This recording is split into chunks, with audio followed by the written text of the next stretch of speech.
Hello, my name is Keith Wyatt, and I'd like to welcome you to the continuation of Acoustic Blues. In our first video, we talked about the basics of playing blues on the acoustic guitar, the open position chords, playing bass lines, playing embellishments around the chords. And in this video, we're going to concentrate more on playing the melodies, getting up on top of the chords, playing solos, and also talk a little bit about finger picking, which is an indispensable technique in acoustic blues guitar. I'm going to take you through a lot of different techniques and ideas that you may not have played before, but the magic of video is that you can always stop the tape, rewind, and listen as often as you like. All right, let's get right down to it.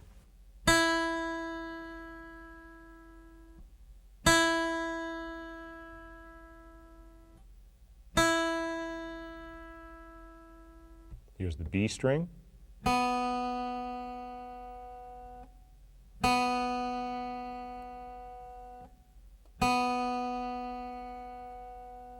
The G string.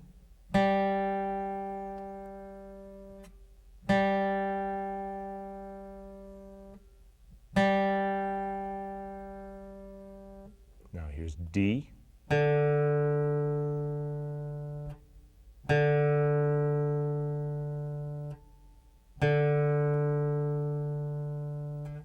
The A string.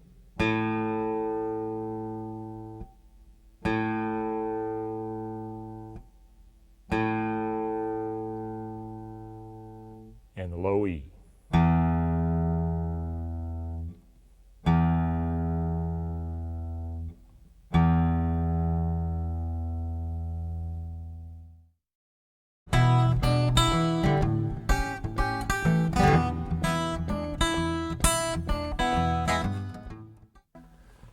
A lot of the great solos that you hear on acoustic blues guitar are really not as different from the chord parts as you might imagine. When we learned chords and we learned how to embellish chords, what we were really doing is creating melodies using notes that belong to the chord as well as notes that are built around the chord. In other words, scale tones, right? Now, rather than learn scale patterns up and down the neck, as is the custom when learning electric guitar, we're going to concentrate on the chords themselves and mainly in the open position, because that's where the real nature of acoustic comes out to the fullest, all right? Now, what I just played there, for instance, was an example of what I think of as playing melodies around the chord shapes. We did a little bit of this, and now we're going to take that idea and expand on it. Now, in the first video as well, I talked a little bit about right-hand technique and about some of the options that people have. You can use just bare thumb and fingers. You can use a flat pick, a thumb pick. Those are all different ways of getting the sound out of the instrument. And as I said in the first video, I prefer the flat pick because it's more versatile for me. And I'll show you some techniques for using the flat pick that really help you get the most out of it. So if I play an example using the pick and you want to use your fingers, that's quite all right. The sound is going to be a little different, but the techniques are essentially the same. All right? Now, let's say we want to get a melody, play a little solo, that is, around an E chord. What are the different options? Rather than looking at a scale pattern right off the bat, let's look at the notes of the chord and see what we can get out of it without really changing much. For instance, right there, that's a real traditional phrase built around the notes of the E dominant 7th chord. Now to review, E dominant 7th in a typical voicing is played like that. Now when you look at the notes of the chord, you're seeing notes that could be reconfigured, played in a different order to make a melody. Right?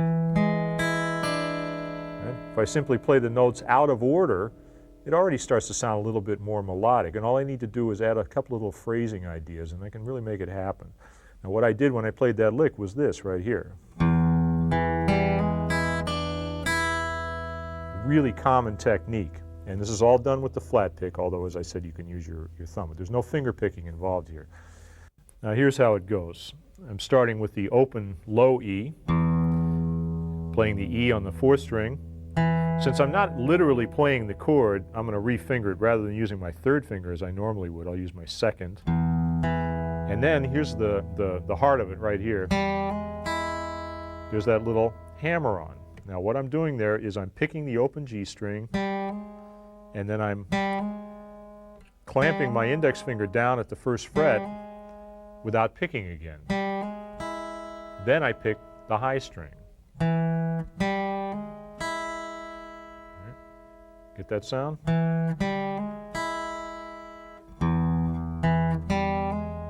And then the last note is another note that belongs directly to the chord, the 7th, right there, right? And then I can end it up with a high E again.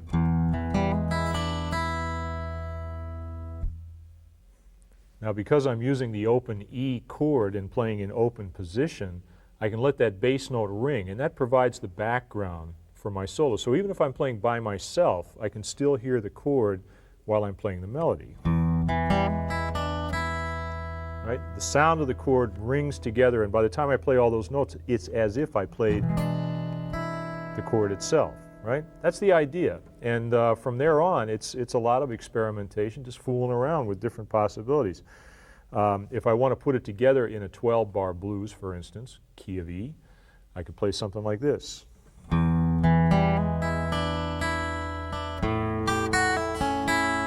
There's the A chord, right? I did the same idea. Now remember when we played the A chord in the first part, we played that little embellishment there with the 4th finger playing while the chord is being held down. In this case, because I'm playing more of a melody and not worrying so much about the chord, I'm refingering it again for individual notes. Makes the notes ring out more clearly. Here's the open A string. 3rd finger is playing the G, then the F sharp.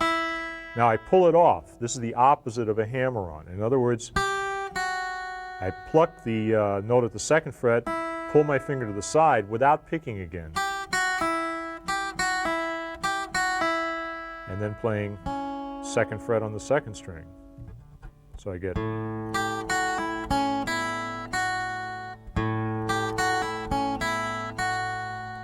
Right? And again, by the time I get done playing the lick, you can really hear the sound of the A7 chord. It's been assembled one note at a time rather than being played as a complete shape, right? Now, one word about right-hand technique. I said I'm flat picking. You can play it with your thumb and fingers or a thumb pick if you like. The direction of the pick is not so important. In other words, let it be a natural thing. I'm using some downstrokes and some upstrokes, but nothing I'm going to play in this video is going to be so fast that you have to really work on your right hand. It's just getting it to be smooth and relaxed. In that particular instance, I'm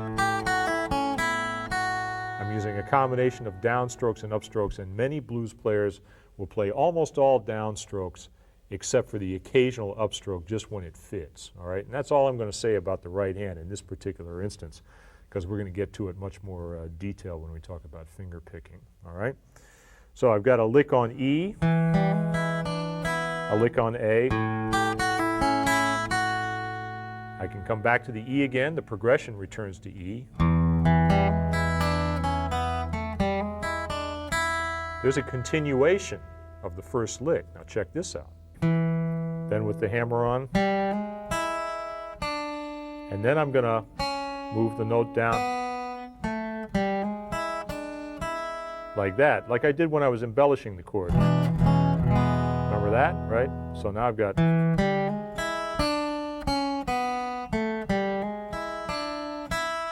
Okay. So right now we've got 2 licks on the E chord, 1 on the A chord. Let's put them together in a 12 bar and see what we got. All right, here we go. From the top, key of E. Play along with me. A 1, 2, 3, 4.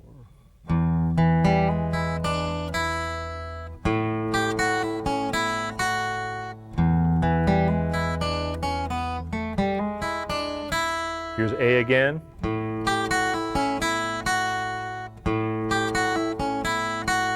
E. Now what do you do on the B chord? That's the next thing coming up. That's what a lot of blues players do right there. Now, did you see my left-hand fingers move? No, because I held the chord shape down and just used my right hand to create a little rhythmic melody. All right, that's all there is to it. back to A, and I'm back to E again, and I can play my turnaround lick. Remember this from the first part?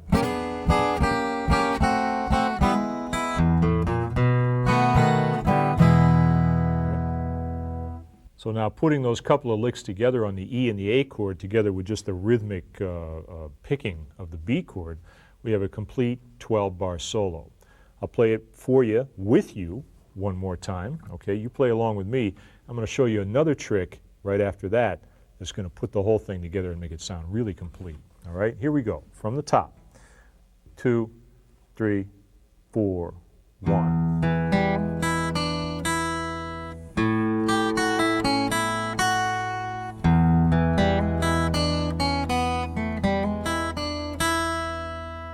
One,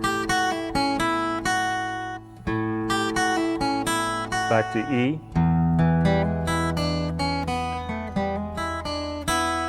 B, A, E.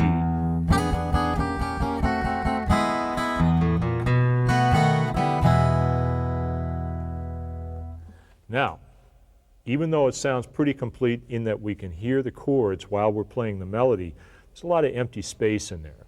Another technique that I talked about in the first part was playing bass lines, and now we can use that technique to fill up those gaps and make this sound like a complete piece of music from start to finish. It's going to go like this.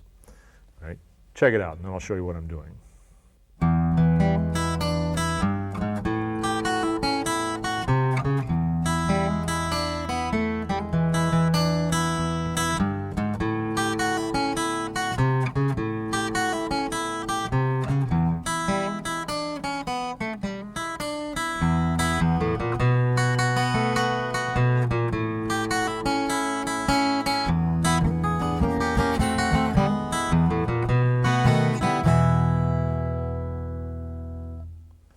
Now, it sounds like there's two different things going on, and in fact there are, but since they don't happen at the same time, you can keep them straight. All right, now let's break that down and really look at it in detail. It starts off with the lick that I showed you initially on the E chord. Now, instead of just hanging out and waiting for the A chord to happen, I'm going to play a bass run that takes me from E to A. It goes like this. So 3rd fret, 4th fret, I can use the same finger, it doesn't matter, and then the open string. Now what finger to use on the bass note is just any finger that you can get to. All right, I'm using my 3rd finger because it's not being used at that instant in the chord. All right, then I play my A lick. I can play the same lick off of the A bass note and then return to the E. Right, so now, putting them together, I've got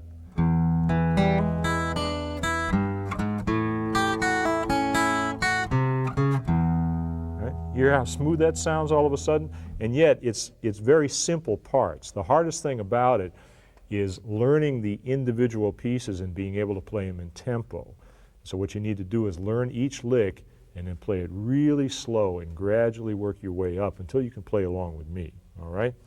Now, continuing with the same idea, we've got the E, the A, and now we're going to play the E again.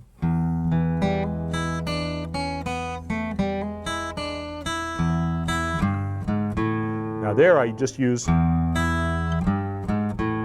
couple of open strings and the bass run to help fill in the gap between the E and the A chord.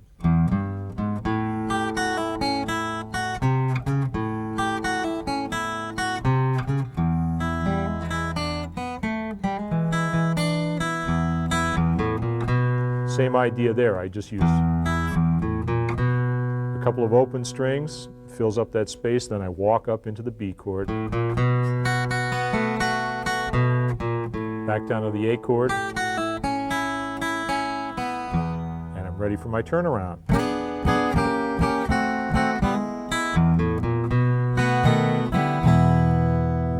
That's pretty hip.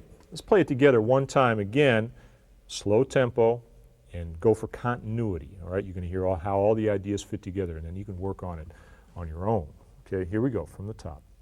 2, 3, 4.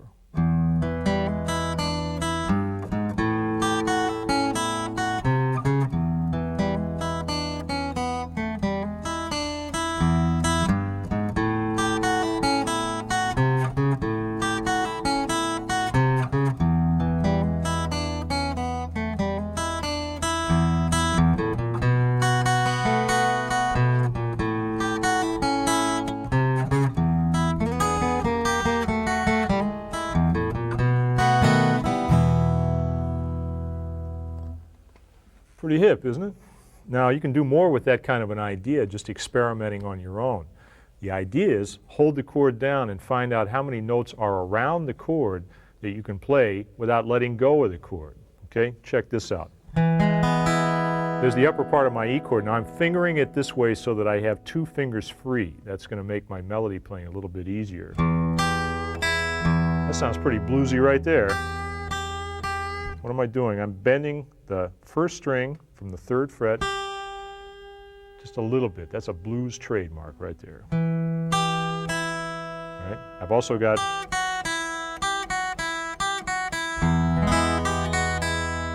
on the 2nd string, on the 3rd string. So right there I've got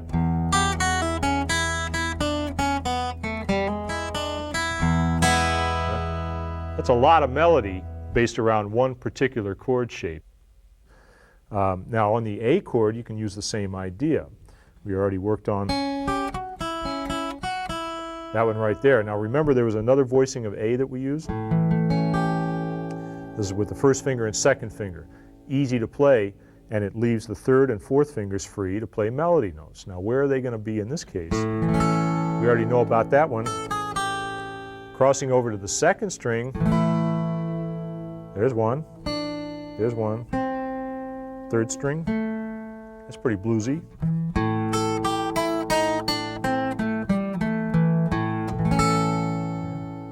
Yeah, that's definitely bluesy right there. So I'm going 4th finger, 2nd finger, 4th. That's a blue note. That's the flat 5. 2nd finger, minor 3rd, and down to the root.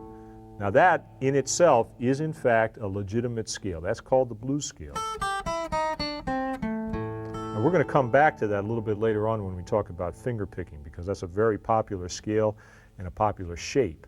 But right now you can do it with a flat pick.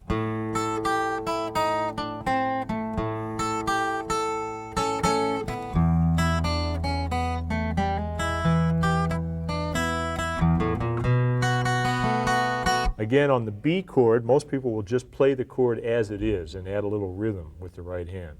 And that's pretty much it. So you've really got a way to improvise in the key of E without really thinking about scales, scale patterns, or any different techniques. It's sort of what you might call an organic way of playing. And players have used this since the beginning, since the guitar started out as an accompanying instrument and sort of grew into its lead role.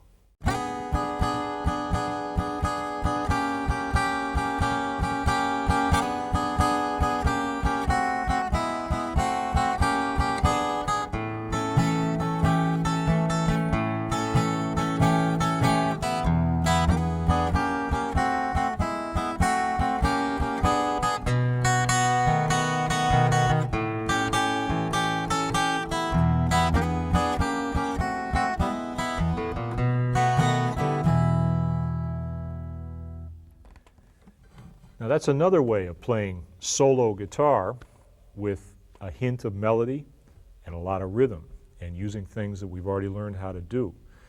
In the introductory video for this series, I talked about a certain turnaround in the key of E that went like this.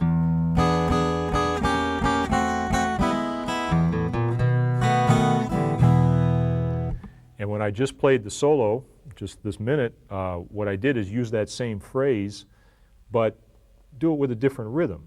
And what it is a melody in the key of E using E chords, believe it or not, and linking them together with the A chord and the B chord to make a complete melodic statement. All right? Now let me show you what's going on here. In the introductory video, when I explained the E chord on the turnaround there, I showed that it was, and still is, an E dominant 7 voicing. Right? Listen to the open E and then the 3 notes, right? Definitely sounds like an E chord. There's our open position chord. Now the difference between the two, this chord and this one, is the melody note. It's the same chord, it's got the same notes, but they're arranged in a different order. That's called the voicing. So this is an E chord with a different voicing. Now every chord is made up of, in this case, 4 different notes when we're talking about dominant 7th chords. Those notes are the root, the 3rd, the 5th, and the 7th. And you arrange those notes in different order and you come up with all the voicings that I've been showing you throughout these videos. In this case here, we've got an E chord with the root on top. Here's the 3rd on top. If I keep the same idea going, I can play an E chord with the 5th on top or with the 7th on top. All right, let me show you how to do that. We know this one, this one. Now what's an E chord with the 5th on top? Well, here's the one that all the country blues players use. Right there. Now the root is actually on the 2nd string. That's an E7 chord. Put the open E in the bass, and you can hear it. Right? Now that's actually related to a chord that we learned in the introductory video as well. Remember C7 rather. Right? C7 was played this way. Now there's another way to voice that C7 chord, like this.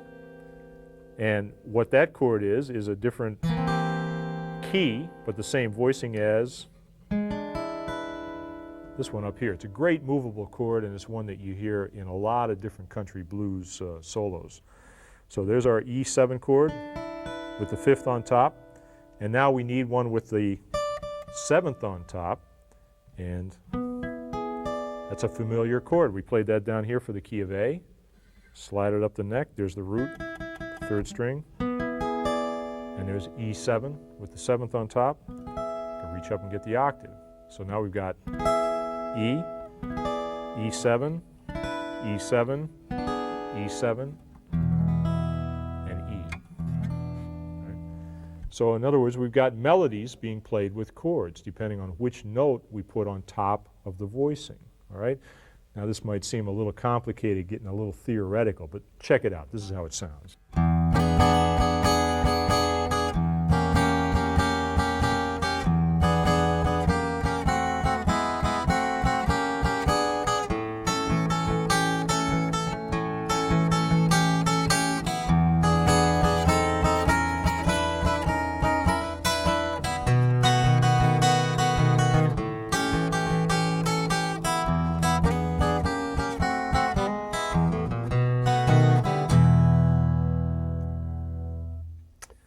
Now I use the voicings that we just talked about, but I added something, which is little half-step connections. We're used to this one, but I also did this. Okay? By taking the same shape and moving it up until you reach the next shape, you can almost play every single note. Some of them are a little touchy, but these work for sure. So you take that E7, up a half step, up another half step, and then just stretch those fingers out, keep the E on that 2nd string. And there's our other E7 chord, right? So this is a technique used by country blues guitar players to solo without losing the feel of the rhythm. And you can even extend that idea to the other chords, the A chord and the B chord. It takes a little thinking and a little practice, but it works. For instance, for A, here's A7. Now here's another version of A. This one has the root on top, and it looks like an E chord, but played up here at the 5th fret. I'm not playing a full bar chord, I'm just playing part of it, because all I want is the melody. And then here's A7. This is the one that looks like the E7 chord here. So I've got the root on top, 3rd on top, and then A7 with the 5th on top, right?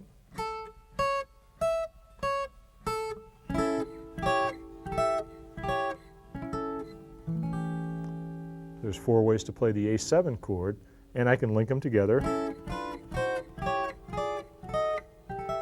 by moving those shapes around in half steps as I did for E, all right? Now, when you put it together, the A and the E, using those techniques, it starts to get pretty bluesy, all right? Check this out. I'm going to show you one more trick, by the way, before we play the whole thing. E7. Notice I moved down a half step there. What that is a blues way of playing the A7 quick change, right? A7 in the 2nd bar. That's how blues players do it a lot. All right, check this out then.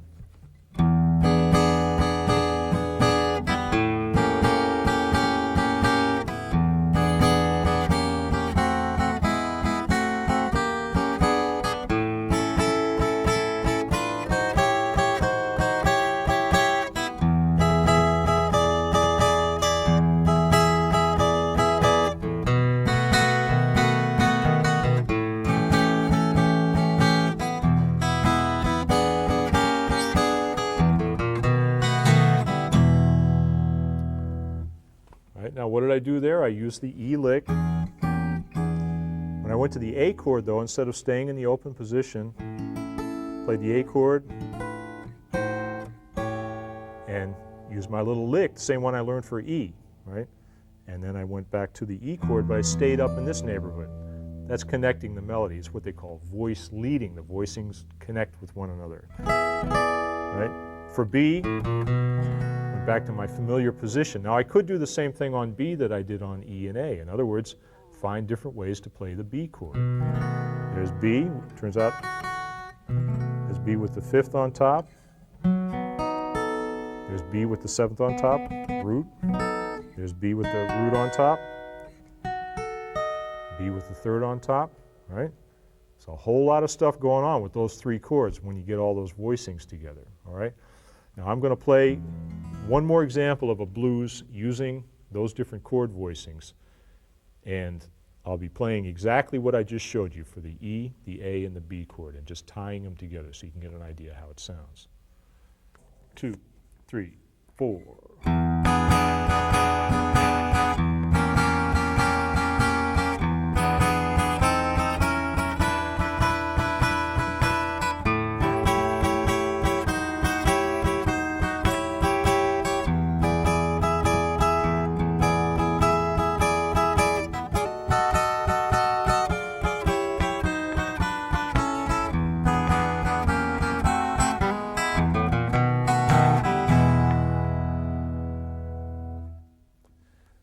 Got up there in the stratosphere a little bit, huh?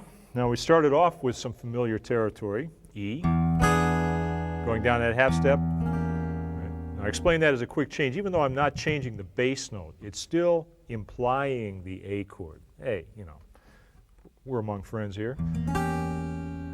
So there's your quick change, back to E. Now instead of going down, I went up. Right? Connecting by half steps up to that E chord there. Now, when I go to my A chord, I could go either to this one or I could go to this one. I chose to go to this one. As you learn these shapes and see how the 1 chord, 4 chord, and 5 chord are related, you can start making these choices yourself. So I went up to the A chord, used the same idea, half steps, back to the E chord.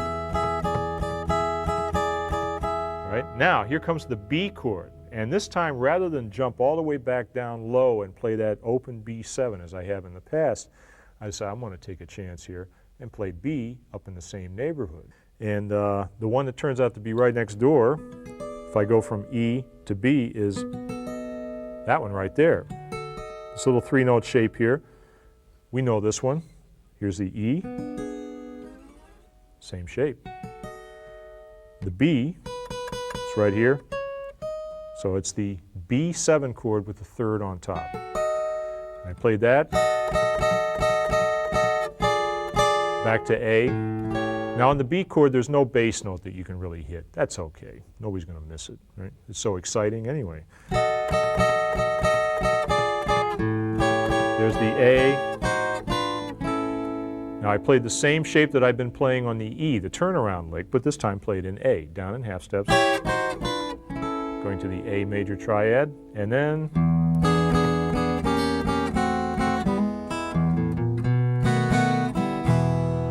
the familiar turnaround, B7, back to the root. Now this is a style of playing that isn't new. Using chords, moving around the neck, connecting the chords melodically. It's been around for a long time. And there was a guitar player who did a lot of very influential recordings in the 1920s. His name was Lonnie Johnson. He recorded right up until the 1960s, but the best known stuff was from the 20s, and it was very melodic, moving up and down the neck, and he influenced everybody. Robert Johnson, T-Bone Walker, B.B. King, right on down the line. So if you haven't heard of Lonnie Johnson, you should go check it out, because he's a guy you want to listen to.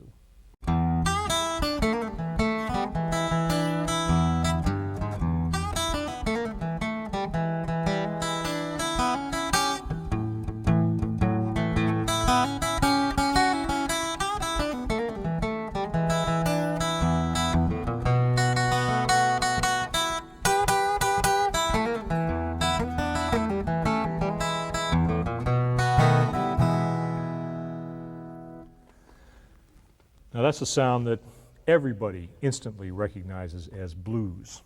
And a big reason for that is that I'm playing melodies using the blues scale.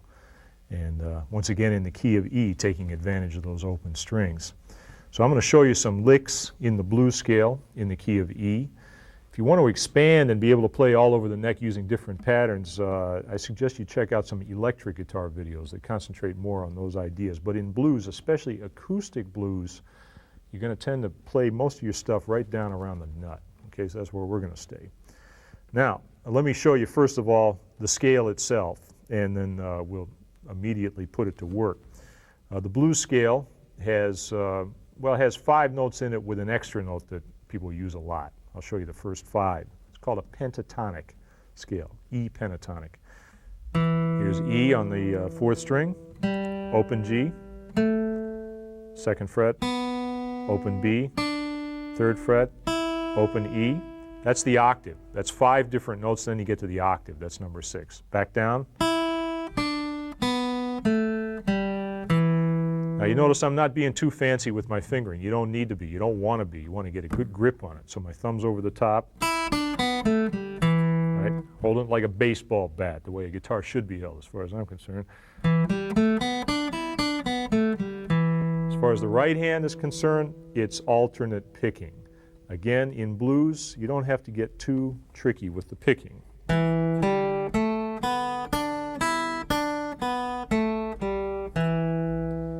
A lot of players will even play mostly downstrokes. That's okay. It's the feel we're after. All right? Now, the extra note that I was talking about is this one. All right? That's called the flat 5. 1, this is the minor 3rd, the 4th, the flatted 5th, or the sharp 4. Call it either one. We'll call it flat 5. And then the 5th. That really sounds bluesy. That's a blue note, right? When they talk about the blues scale, the blues sound, that's a blue note right there. Right? So now you got the E blues scale. One other note that everybody plays up on top is that G. And not only that, you bend it.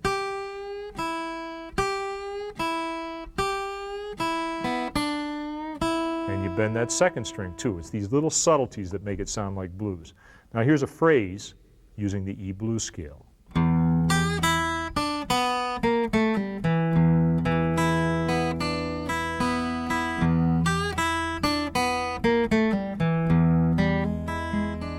Right?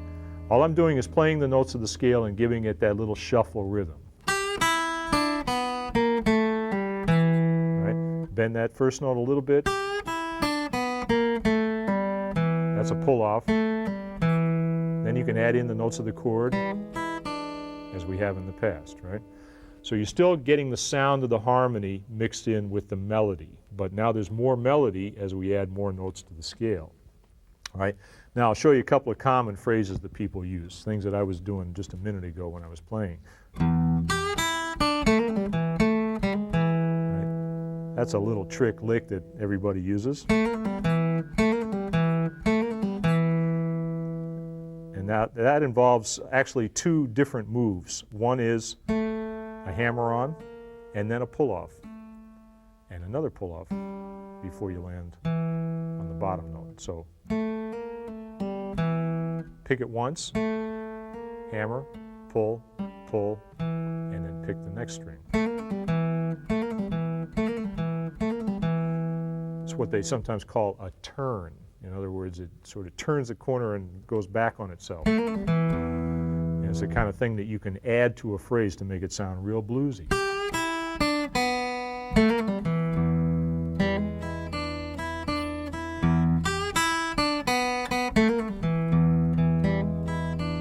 Right.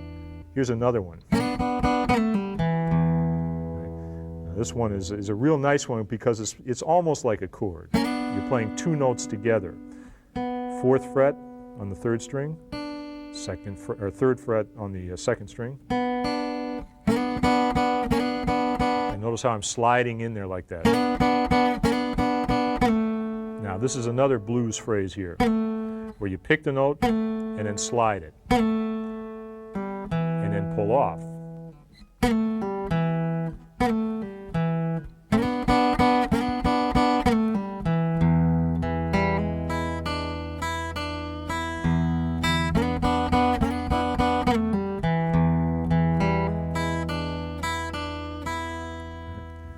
So right now in the key of E, we've got some pretty traditional sounding stuff.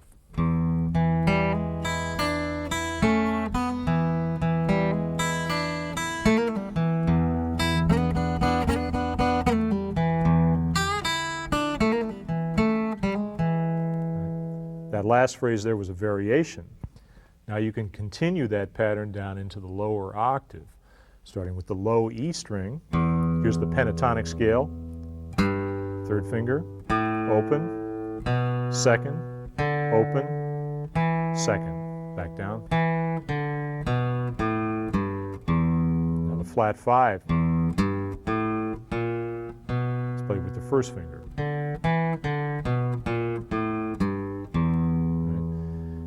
Now, because the fingering is different down in there, you don't have the same turns and phrases exactly, but you can kind of improvise around that.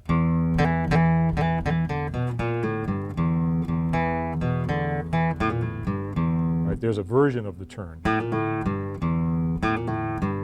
In that case, it's open string, hammer, pull, and give that note a little tug as well.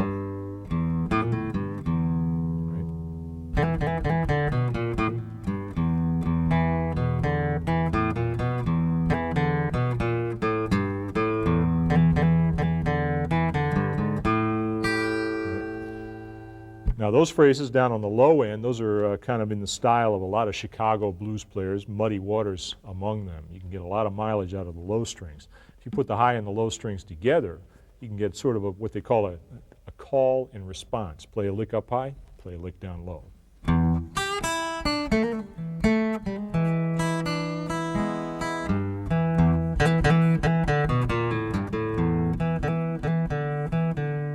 Right?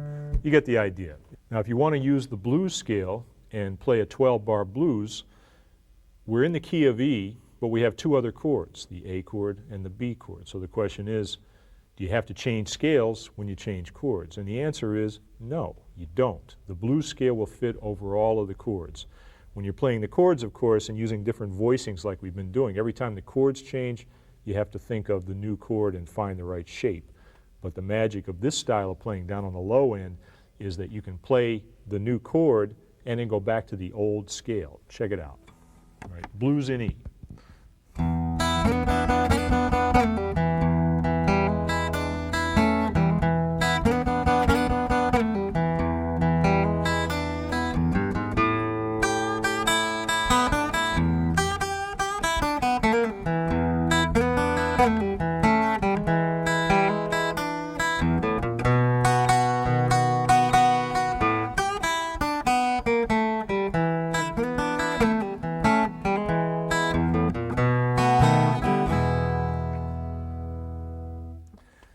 Now you hear the other chords, the A chord and the B chord, mainly because I'm playing the bass note on the A chord. Right?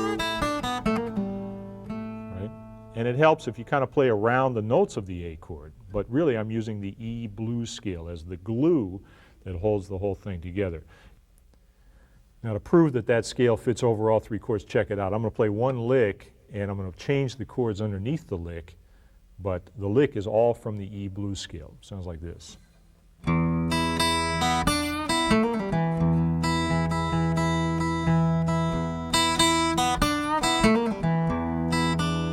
Here's A.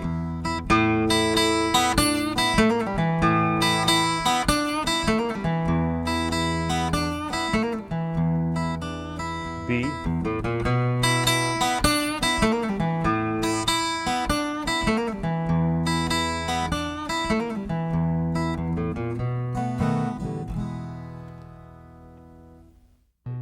Show you one more thing here. This is something that is a real down-home lick. It goes like this. We'll take it from the 5 chord.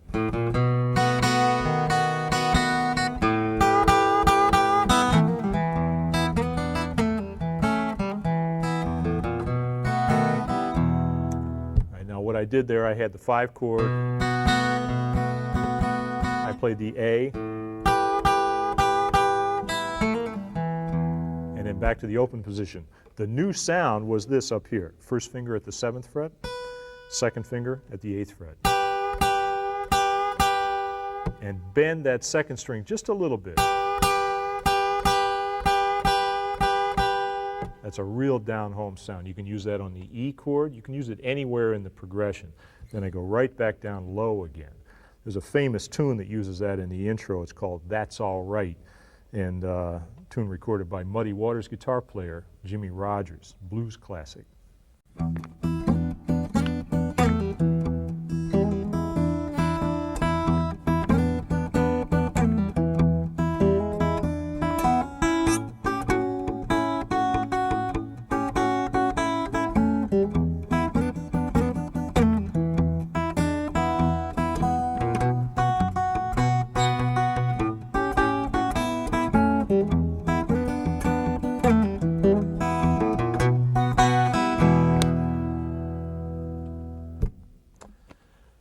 Familiar sound. We've actually played most of the stuff that I just did there, and you've heard it 1,000 times, I'm sure. But the difference is I was keeping time for myself on the bass notes while playing the melody notes. In other words, I was finger picking.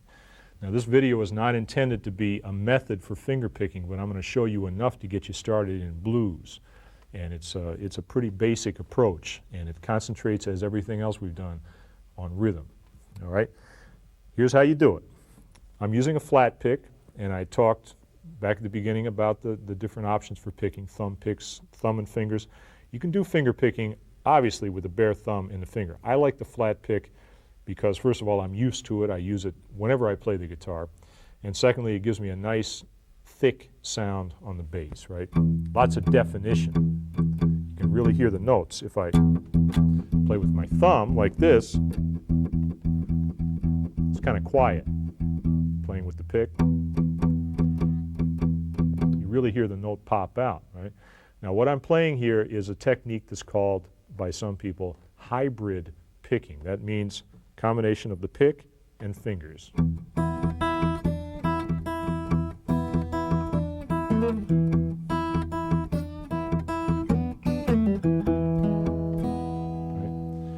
Now, I'm holding the pick just the way everybody normally holds a pick, right? Thumb and first finger. And I'm using it to play all downstrokes on the low E string. And then, with my bare second and third fingers, I'm playing notes on the higher strings. And there's no law about which finger you use on which string. You just sort of work it out, all right? So here's how you get started. First thing we're going to do is play a shuffle on that low E, like this. Real slow. Okay? Now, use your third finger. I'm holding an E chord, but I'm not actually going to play the notes of the chord. I'm just going to use the high E string and go like this.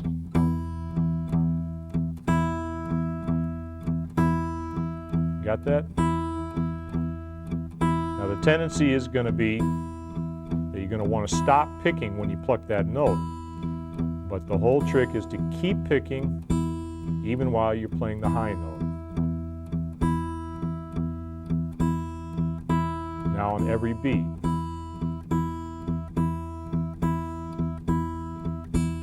All right. Now I'm going to play in sync with the bass note.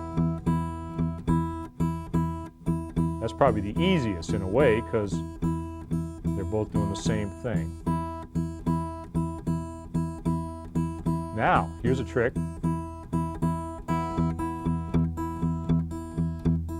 I'm playing opposite the bass. Real slow.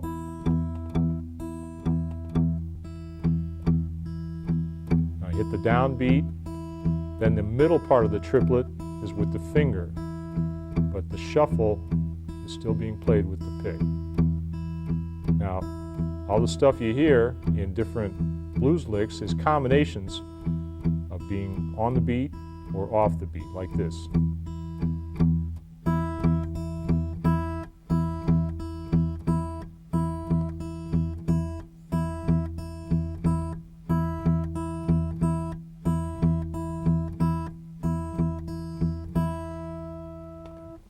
That's the basic technique, and it really doesn't get any more complicated than that in the right hand. The only difference is that you start moving across the neck and playing different notes in your left hand, and you have to stay coordinated. So for instance, here's a way to get started with your melodies, is take the blues scale and and play the blues scale using a steady bass note.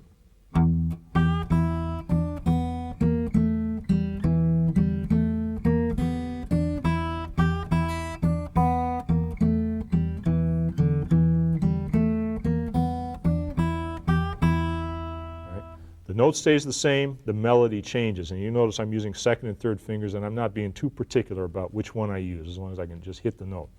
All right? Now check this out.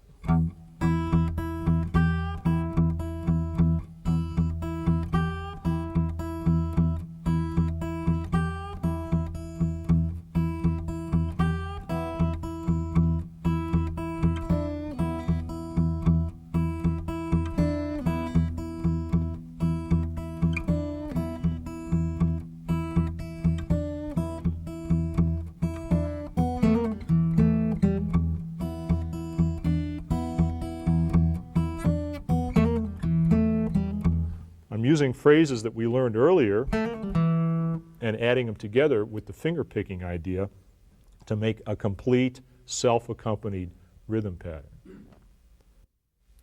Now let's play some of that Muddy Waters blues. This is a style of playing that Muddy Waters didn't invent, but he certainly popularized. He was recorded back in, I think it was 1942, if I'm not mistaken, by Alan Lomax for the Library of Congress. He was playing in his cabin on Stovall's plantation, and he played a couple of blues songs that he later recorded for Chess Records, and they used this similar style of playing, self-accompanied. He learned it from people like Son House and Robert Johnson himself. It's a long tradition. So we're going to take the ideas that I showed you about one-note bass and then finger picking the melody, and we're going to apply it to a 12-bar progression. See what it sounds like. Here's a taste of it, and then I'll show you what we're doing. All right? Here we go.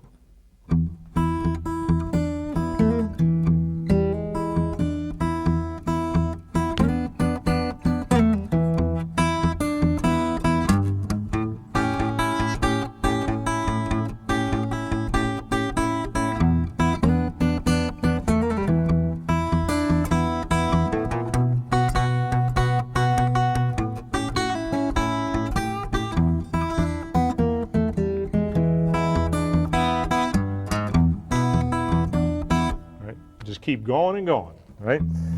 Now, what I did there on the E chord is same thing I showed you, one-note bass playing different phrases. The tricky part here, as I said, is to keep the time steady while playing different rhythms with the left hand, right? So those little turns.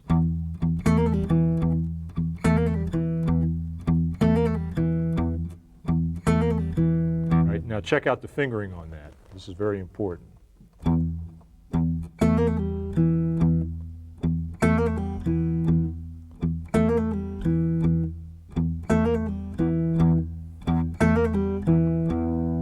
Notice where the phrase starts, the turn starts on the beat.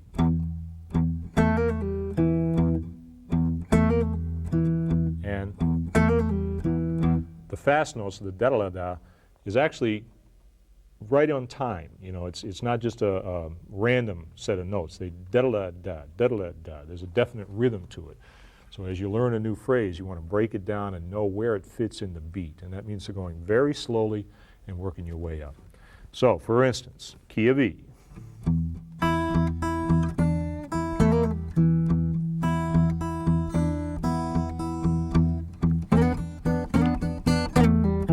Now, in this case, when I went to this phrase, I went ahead and let the bass note go to a triplet as well. So I'm actually playing three notes together, all in the same rhythm, bass note and the fingers. Then go back to the shuffle. You don't have to be too religious about the bass figure. It should be steady. It should be a shuffle most of the time. But if you change a beat here or there without changing the rhythm, then you're okay. Because Muddy did it, I do it, everybody does it. It's okay. There'll be none the wiser. Just keep that beat going. All right? So we got our E chord with a couple of licks.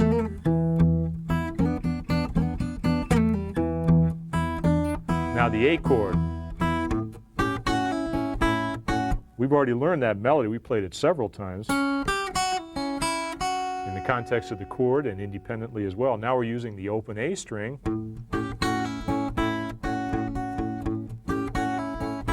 Right? And you see the only thing that's changed is the placement of the pick on the 5th string instead of the 6th string.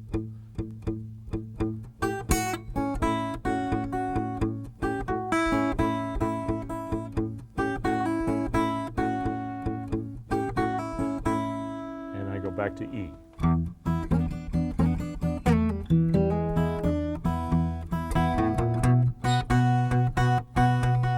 On the B chord again, I'm using old reliable. I got my B7 shape, and I'm just going to keep hammering that bass note. Nothing fancy about it. Right? And then back to A. Now, the only thing I'm missing to make this a full Muddy Waters blues is the Muddy Waters turnaround.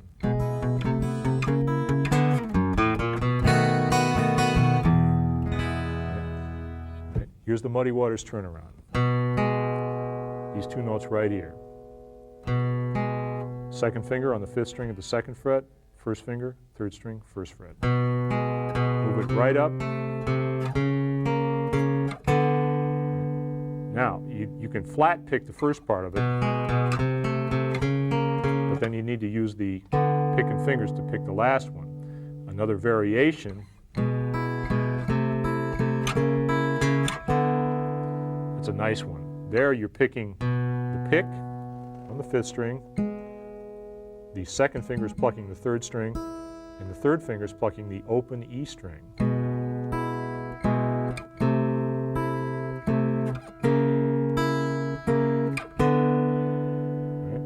Now in context, it'll sound like this.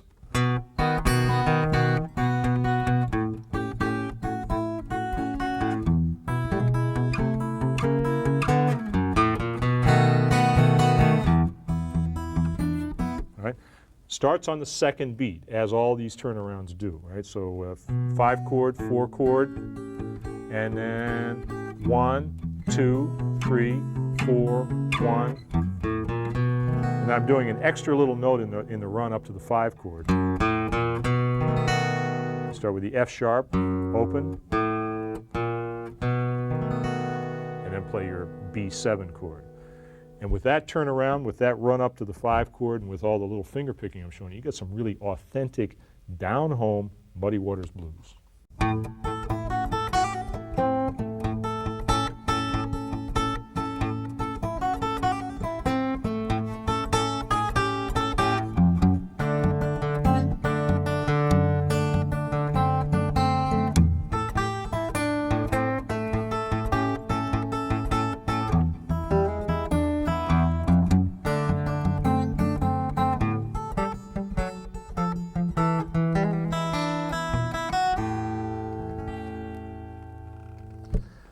That's a tricky little blues in the key of A that combines some of the stylistic trademarks of Texas blues guitar player Lightnin' Hopkins with a turnaround that was a trademark of Robert Johnson. So we're really going back in blues history with this one.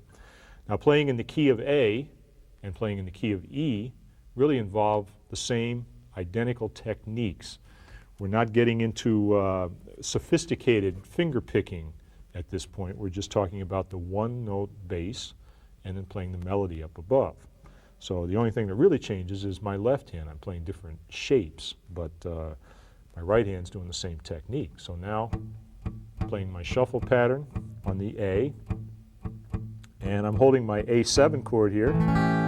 This is the one that gives me access to the high note and the blues scale.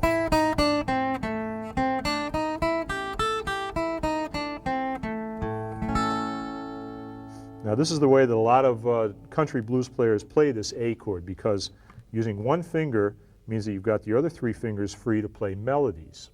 Now, I started off by playing a Lightnin' Hopkins lick.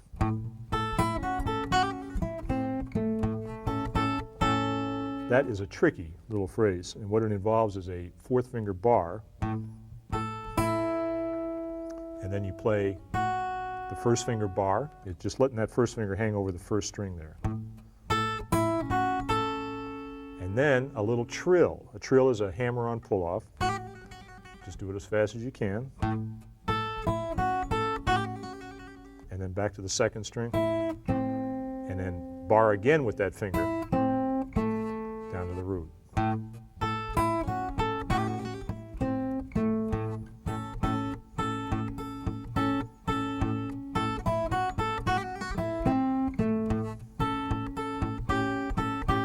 Now, if that one's too tricky, here's a slightly easier variation that you can use to work up to it.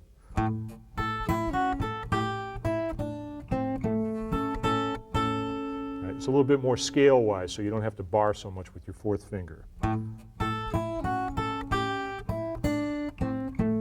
It has basically the same sound. Right? So there I'm barring, then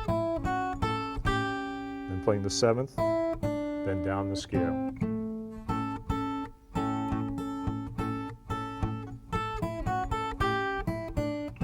When I go to the D chord, this is the variation on the D chord that was talked about in the introductory video. This is a D chord with the third in the bass. In other words, the third degree of the D chord is down here. F sharp, open D, fourth string, A on the third string, another D on the second string, and then with the index finger at the first fret, you can play the seventh. So you can lift up your fourth finger, and you get a D7 chord.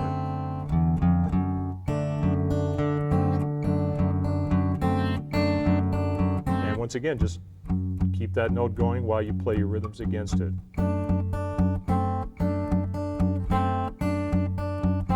Back to A. Now E. Here I'm holding the chord down and just adding my other fingers as I have before for embellishments. Walk up to the D with the F sharp in the bass. And now I'm ready for my Robert Johnson turnaround.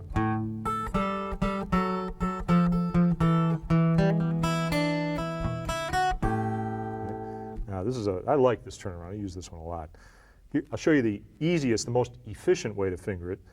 Sometimes when you're in a hurry, you just grab what you can, but this is the best way to do it. Fourth finger on the top, first finger on the fourth string, and you have to finger pick this one. So pick is going to be on the fourth string, and the second finger is going to pluck the top note. Move your index finger down like that. Again, it starts on the second beat, so 3, 4, 1. Now we go to the 5 chord, which in the key of A is E. Right, I played my little turn there, not officially the turn, but my embellishment. And back to A. All right.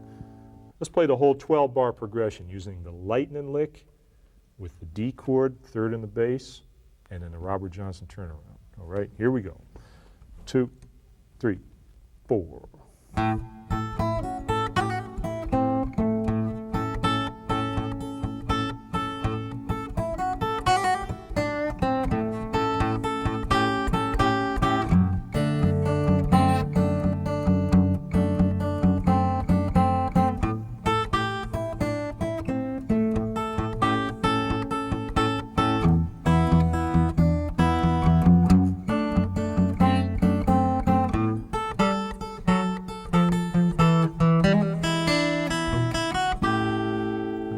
That ending, by the way, is the Lightning Hopkins ending. Half the time you'd never know he was going to end the song until he played that lick, and then it was all over. So had to be ready to stop on a dime.